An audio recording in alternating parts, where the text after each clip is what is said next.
दुनिया से गहनवा हम गढ़ाइया बलमा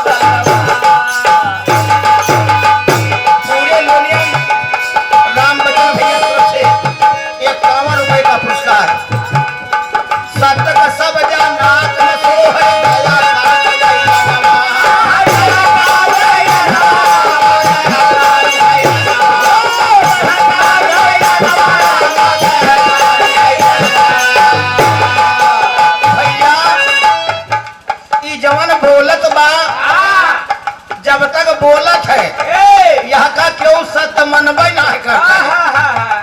जब तक बोले तब तक सत्य ना मनता है और जब बोलब बंद होएगा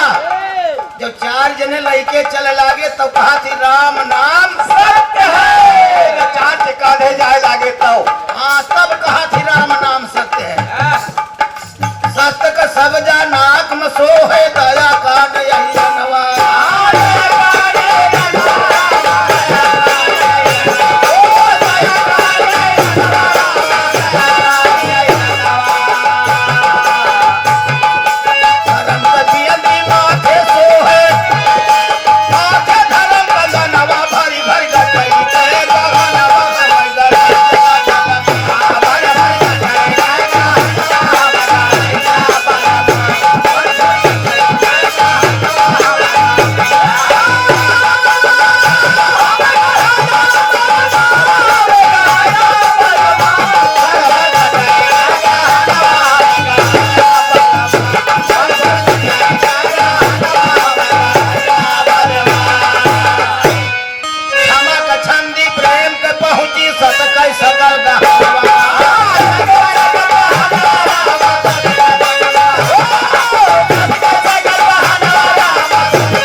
भैया आह दिल के दिलदार पिया तब माना मोर कहवा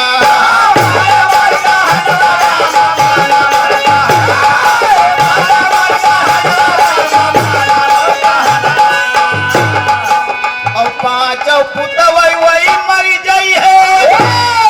भैया। पांच पुत कौन मर जाए यही नहीं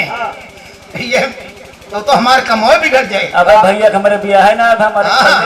पांच पुत कवन काम क्रोध लोभ मोह अहंकार कि पांचों पुत वही मरी जाई है।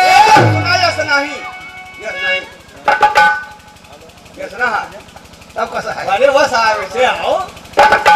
ए भैया पांचों पुत वही मरी जाई है। हरे सुख से रहे परनवा चल के सतगुर के समनवा सिर झुकाइया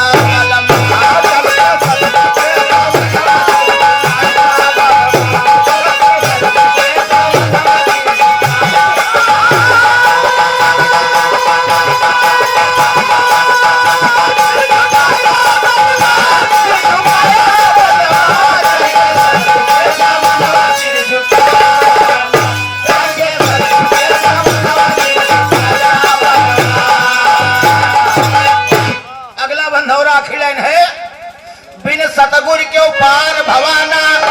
चाहे पढ़ा पूरा नवा। मनुष्य तन पा करके गुरु करना बहुत जरूरी है भैया।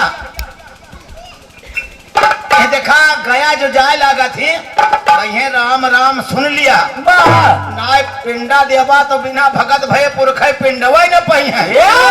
तो बहु जने कहा थी बहु जने तो पहले राम राम सुन के तो पिंडा दे थी अब बहु जने कहीं चला पिंडवा दे दिन जाए अयोध्या में राम राम तो जवन बिना ज्ञान ले पिंडा दे देता है मिले का ना है बाबा तो 184 योनियों में सबसे श्रेष्ठ मानव यौन है यह जवान धुआं उड़ावत बा गुरु। हाँ भाई बहुत भैया बाबा यहाँ का ना लिखे कि हाथी बहुत बड़ी होते बड़ी भाग हाथी का तन पावा उन्होंने लिखा है कि बड़ी भाग मानुष तन पावा सारी रात अखंड रामायण हुए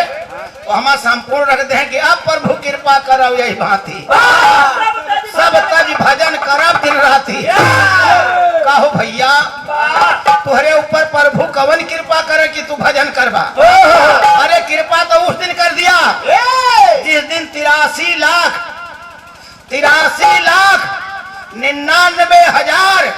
83,99,999 के बाहर कर दिया